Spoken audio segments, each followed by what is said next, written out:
Rabbi shrah li sadri wa yassir li amri wahlul 'uqdatam min lisani yafqahu qawli. A'udzubillahi minasyaitonir rajim. Bismillahirrahmanirrahim.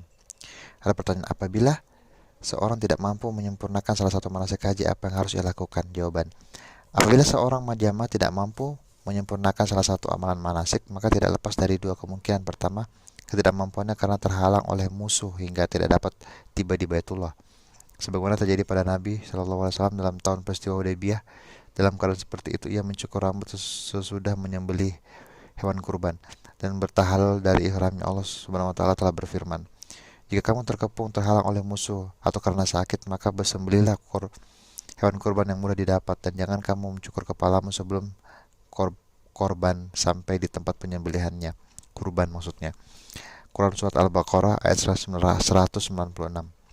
Dan Rasulullah SAW telah memerintahkan para sahabatnya pada peristiwa Hudaybiyah agar mencukur kepala mereka setelah sebelumnya mereka menunda pencukuran tersebut karena mereka berharap adanya penghapusan hukum perintah mencukur, atau karena ada sebab lain yang membuat Rasul tak kuasa akan hal tersebut. Hingga salah satu istri beliau memberi isyarat supaya Rasulullah sendiri datang kepada para sahabat lalu mencukur rambut. Saat itu pun dilakukan, beliau dan para sahabat pun silih berganti mencukur rambut mereka dan bertahalul dari ihramnya.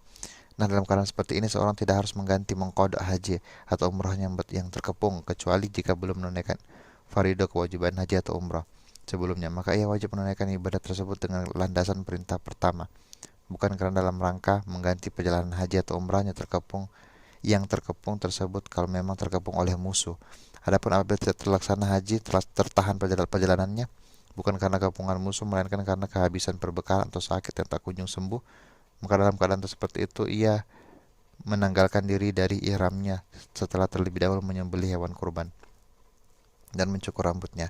Hal itu dilakukan boleh jadi karena dikiaskan kepada terkepung oleh musuh, atau karena dimasukkan ke dalam luasnya cakupan firman Allah Subhanahu wa taala, "Jika kamu terkepung, terhalang oleh musuh atau karena sakit, maka sembelihlah hewan kurban yang mudah didapat."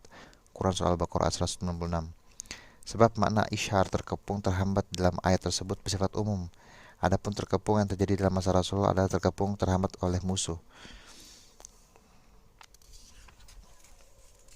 Yang jelas, apabila terhambat terkepung bukan karena musuh seperti karena sakit, kehabisan perbekalan, maka menurut pendapat yang kuat adalah boleh bertahalul sesudah terlebih dahulu menyembelih hewan kurban serta mencukur rambut, dan tidak harus mengkodok mengganti haji atau umrah yang dibatalkan karena terhambat tadi, kecuali kalau ibadah haji atau umrah yang terhambat tersebut adalah haji atau umrah wajib, seperti kalau orang itu belum pernah melakukan ibadah haji wajib sebelumnya.